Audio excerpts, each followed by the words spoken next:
کیا خود کو سنی کہلوانے کے لیے بریلوی کہلوانا بھی ضروری ہے؟ بریلوی نسبت رکھنا کوئی ضروری نہیں ہے. گولڈا شریف سے ایک بیان آیا اور انہوں نے کہا کہ ہم بریلوی نہیں ہیں اور ہم گولڈوی ہیں. ہم نے اس پہ دیکھا کہ بڑا سخت قسم کا رسپانس فیس کرنا پڑا صرف بریلوی نہ کہلوانے پر. کیا اعلیٰ حضرت حجت ہے؟ اعلیٰ حضرت حجت ہیں. اگر کوئی شخص یہ کول کرے کہ میرے لیے سب سے پہلے قرآن ہے، حدیث ہے، اس کے بعد صحابہ کرام کے کول ہے، اور وہ پیر میرے لیے شاہ صاحب کے حوالے سے کہ وہ میرے لیے حجت ہے لیکن وہ بعد میں، یا وہ یہ کہیں گے میرے لیے پیر میرے لیے شاہ صاحب حجت نہیں ہے. جو شخصیت آپ کو پسند ہے اس کو حجت مانیں، اور جو شخصیت اچانک آپ کو نظر آیا کہ اس کے کسی کول سے میرے نظریے کا رد ہوتا ہے تو آپ کہیں کہ میرے لیے حجت نہیں ہے. ایسا نہیں ہوتا. انہوں نے ڈاکٹر جلالی صاحب کے حوالے سے بھی کہا کہ میں نہیں جانتا. وہ خادم رضوی صاحب کو بھی نہیں جانتے ہوں گے. خادم حسین رضوی صاحب نے بھی ڈاکٹر جلالی صاحب کی بنا. ریحان طارق صاحب کو ایک انٹرویو دیتے ہوئے انہوں نے ڈاکٹر جلالی صاحب کو پہچانے سے انکار کر دیا. وہ کلپ ہے آپ کے پاس سوشل میڈیا پہ؟ جی میرے پاس موجود ہے. اللہ عالم خادم رضوی صاحب کیسے بات کر سکتے ہیں. تاج الشریعہ جو ڈاکٹر اشرف آصف جلالی صاحب کے مرشد اجازت بھی ہیں، انہوں نے تو اعلیٰ علامہ اقبال پر کفر کا فتویٰ لگایا ہوا ہے.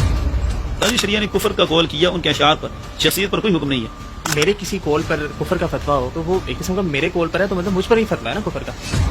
اعلیٰ حضرت کے جو فتاوی جات ہیں بد مذہبوں کو لے کر کے ان کے ساتھ تعلقات بھی نہیں رکھنے، اور یہاں تک کہا کہ ان کے ساتھ مصافحہ بھی نہیں کرنا، اور یہاں تک لکھ دیا کہ جو ان کے کفر میں شک کرے گا وہ بھی کافر ہو جائے گا. آپ ہی کے مسلک کے مفتی اعظم پاکستان مفتی منیر رحمان صاحب کو دیکھتے ہیں، وہ نہ صرف اعلیٰ حضرت نے جن کو بد مذہب کہا ہوا ہے ان کی مجالس میں بیٹھتے ہیں، نہ صرف ان کی مجالس میں بیٹھتے ہیں بلکہ ان کی مساجد کے افتتاح بھی کرتے ہیں. غلط ہے بالکل. آپ کہنا چاہ رہے ہیں کہ مفتی منیر رحمان صاحب حرام کام کر رہے ہیں؟ کئی دفعہ اظہار کیا ہے کہ ان سے یہ حرام کام کا ارتکاب ہوا ہے، انہیں ازالہ کرنا چاہیے. سب سے پہلے ہم بلاول بھٹو زرداری صاحب کو لیتے ہیں، وہ جاتے ہیں ہندوؤں کے مندر میں، وہاں پہ چڑھاتے ہیں چڑھاوے، پھر اس پہ توبہ رجوع بھی نہیں کرتے. اس کے بعد وہ دعوت اسلامی کے پاس آتے ہیں، دعوت اسلامی بطور اعزازیہ ان کو امامہ شریف بناتی ہے.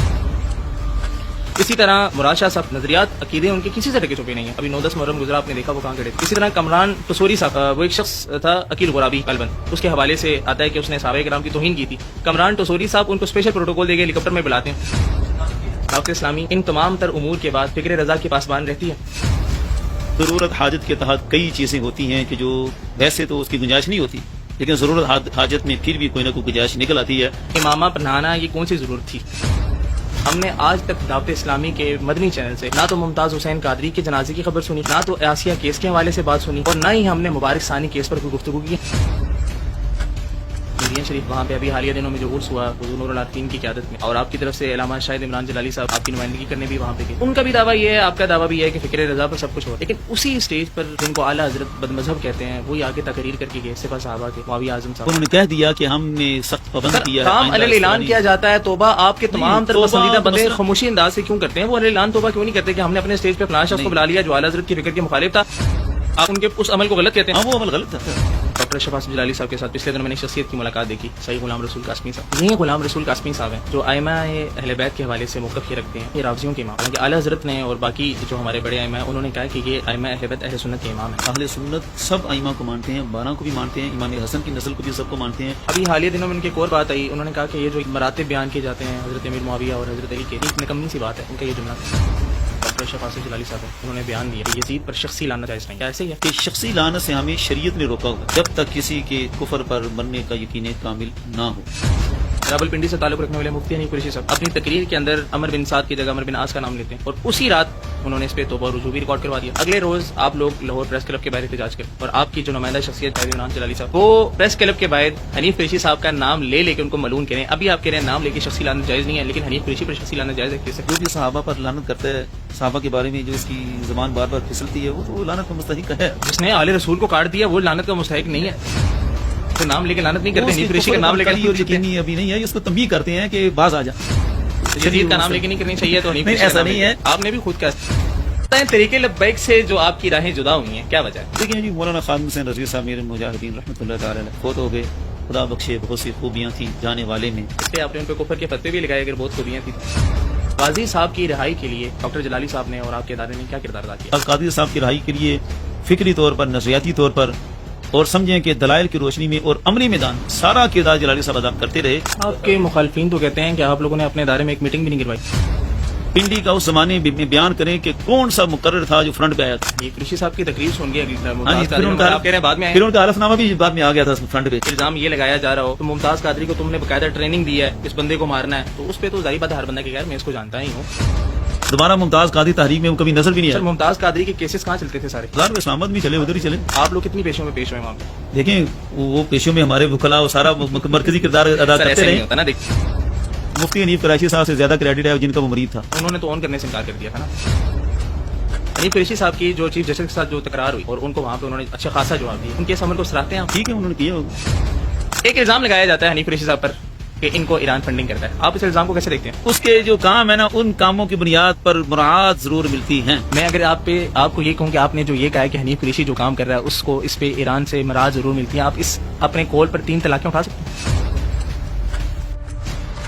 हनीफ कुरैशी की आज भी स्टेटमेंट है, उसे कोई तवज्जो नहीं की और कहता है कि अफसरियत मसला जो है वो अहले सुन्नत की मेन स्ट्रीम ने इसे ज़न्नी कहा है। क्या इस पे आपके यहाँ अहले सुन्नत के यहाँ ये कवाल मौजूद नहीं है हज़रत अबू बकर सिद्दीक़ की अफजलियत के मुखालिफ में? वो जो है वो तवील इल्मी बात है, अल्लामा इब्न अब्दुल बार का कौल था। उन पर क्या फतवा लगाते हैं? नहीं, फतवे की बात नहीं वहाँ। आपके कौल में ना बहुत ज्यादा इबाम पाया जाता इबाम है। एक नहीं लम्हे है। आपको छोड़ कहते हैं, अगले लम्हे को छोड़ कहते यही हैं। बिल्कुल। मुनाजरे में क्या करेंगे आप? आपके मुहसिन और मुरब्बी जिनको आप अमीर अहले सुन्नत भी कहते हैं, वो भी तो अपनी किताब में एक सहाबी के लिए खबीस का लफ्ज़ इस्तेमाल कर चुके हैं, उसको उन्होंने रुजू भी नहीं किया। नहीं, उन्होंने वो काट दिया था। काट दिया, ये रुजू है? दावत इस्लामी से सवाल हो कि ज़ुन्नूरैन नाम कैसा है, कहते हैं अच्छा नाम, और मुफ्ती हसन अतारी साहब कहते हैं कि रखा जा सकता है। ज़ैनुल आबिदीन नाम पर कहते हैं नहीं, इसमें कुछ होना चाहिए। शायद निस्बत की वजह से रखा जा रहा है। ज़ैनुल आबिदीन भी निस्बत की वजह से नहीं रखा जाता। हजरत अली की शान में तौहीन की जाती है और उनकी खिलाफत पर उंगलियां उठाई जाती हैं। हजरत इमाम हुसैन को बागी कहा जाता है। यजीद को रहमतुल्लाह अलैह के साथ साथ यजीद जिंदाबाद के नारे लगाए जाते हैं। मुफ्ती अब्दुल हलीम बीबी ज़ैनब के पाक के हवाले से जो अल्फाज इस्तेमाल करते हैं नाकाबिल कबूल है, मैं तो जिक्र भी नहीं करता उनका। खामोशी आपकी तरफ से बिल्कुल। जाना 10 लोगों को। अभी मेरे प्लेटफॉर्म से कर रहे हैं आप, वैसे पहले आपने नहीं किया। पीर करम शाह साहब के हवाले से आप क्या मौक़िफ़ रखते हैं?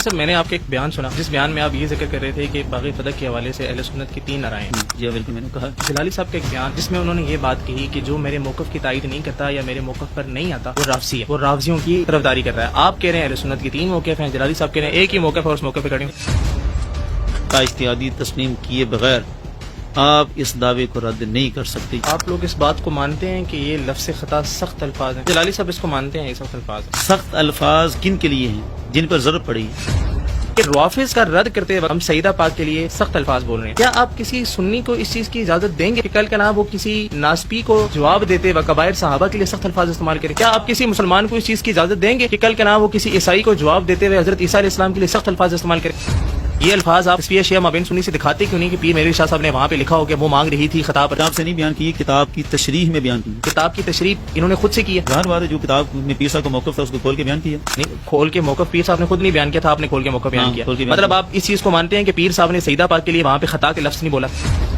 पीर साहब ने जब कादियानियों के जवाब दिए तो 5 जगह अपनी किताबों में पीर साहब ने यही मुतलक खता और सिर्फ गलती का लफ्ज़ मुतलक गलती नबी पाक सल्लल्लाहु अलैहि वसल्लम के लिए भी इस्तेमाल किया। पीर मेरे शाह साहब ने किसी हदीस की के ऊपर इश्काल उठ रहा हो या कुरान की किसी आयत के ऊपर उसकी तशरीह जरूरी हो तो वहां पर उन्होंने अंबिया किराम की खता को हाँ, बिल्कुल ठीक है। अपने किसी जाती कौल की दिफा के लिए जाती उन्होंने कौल के कहीं लिए पर दिफा भी- के लिए नहीं है, खत्म नबूवत का तहफ़्फ़ुज़ था इससे। जी मैं वही पूछ रहा हूँ जनाब, आप तो अपने जाती कौल की दिफा की बात कर रहे हैं ना, तशरीह आपने की, सीधा पाक ने मुतालबा किया, जी किसी एक साहबी ने भी उस मुतालबे का इनकार किया? मुतालबा मैं करना सवाल का जवाब दे रहे हैं जी, क्यों दूसरे नहीं, किसी एक साहबी ने इनकार किया? नहीं, इनकार तो नहीं किया, बिल्कुल बजा। और उसूलीन ने मेरे ख्याल इबारत भी यही नकल किया कि लम युनकिर अलैहा अहदुम मिन सहाबा, किसी एक सहाबी ने भी इनकार नहीं किया। मतलब कि हर सहाबी को पता था कि सईदा पाक उमूम से इस्तदलाल कर रही है और उमूम से इस्तदलाल तो वाजिब है। हजरत ताजदार गोलरा सैयदना पीर मेरे अली शाह साहब, आपने जब तस्फिया के अंदर इस मौजू को शुरू किया तो सबसे पहले आयत के उमूम को रद्द किया है। आप इस आयत के उमूमी होने के इकरारी हैं या इनकारी हैं? उमूम है, अभी लेकिन मेरे शाह साहब कह रहे नहीं। अगर इजमाए सहाबा के मुकाबिल कोई कौल आ रहा हो या तो उस कौल को रद्द किया जाता है या तो उसकी तावील की जाती है। इन्होंने जो मिसाल बयान की ना उसको कहा कि उस पर इजमा हुआ है, जबकि उसूली अपने उसूल पर इजमा जिक्र कर रहे थे। ये कैसे मुमकिन है कि एक उसूली एक उसूल बयान कर रहा है, उसके उसूल पर इजमाए सहाबा है और उसकी मिसाल पर इजमाए सहाबा नहीं है? कि कितने ही थे कि वो कहते थे कि सईदा पाक रज़ियल्लाहु ताला अन्हा को तो हदीस का इल्म था। सर ये कौन कहता है? वो हजरत कादी याद है, इमाम नवी हैं, इब्ने हजर अस्कलानी हैं, इतने बड़े आइम्मा हैं, वो सारे यही बयान करते थे। अगर इब्ने हजर के अकवाल आप इस जगह पर पेश करेंगे तो आप इस चीज से वाकिफ हैं कि इब्ने हजर ने सईदा पाक के शेखैन के हवाले से जो अकवाल नकल किए हैं, मैं वो जिक्र नहीं करता यहाँ पे, लेकिन आप उनसे बखूबी वाकिफ हैं। मेरा दावा यह है कि क्या जहाँ अमूम से इस्तेदलाल हो वहाँ किसी को खता इज्तिहादी पर अगर नहीं कहा जा सकता तो आज तक इमाम शाफी रहमा को उमूम से इस्तेदलाल के बावजूद हम हनफी खता पर क्यों कहते हैं? इमाम शाफी के कौल पर क्या इजमाए सहाबा था? आप इब्तदाई पहले जो 1000 साल हैं उनमें से किसी एक भी उसूली का ये मौका वाज़ेह कर दें कि उन्होंने सईदा पाक के लिए ये लफ्ज़ इस्तेमाल किया। एक किताब लेकर आए हूं आपके सामने, ये हजरत अल्लामा अब्दुल अजीज प्रहारवी साहब रहमा का वो नुस्खा है। आपसे मैंने हवाला मांगा, आप अभी 200 साल पुराने अब्दुल अजीज प्रहारवी का हवाला पेश कर रहे हैं। इब्तदाई 1000 साल जो गुजरे हैं वहाँ उनमें से कोई हवाला क्यों नहीं पेश कर रहे? आप अहले सुन्नत को जोड़ने के लिए जलाली साहब को मनाजिर के लिए नहीं उतार सकते? एक ही दफा आप सारे आपस में जुड़ के एक बंदे को मुअय्यन करें और बैठ के फैसला टोटल करें। बंदे कितने हैं? 4? हाँ 4 बंदे। 4 बंदों में से अगर 4 मनाजिर कर भी लिए तो क्या जाता है?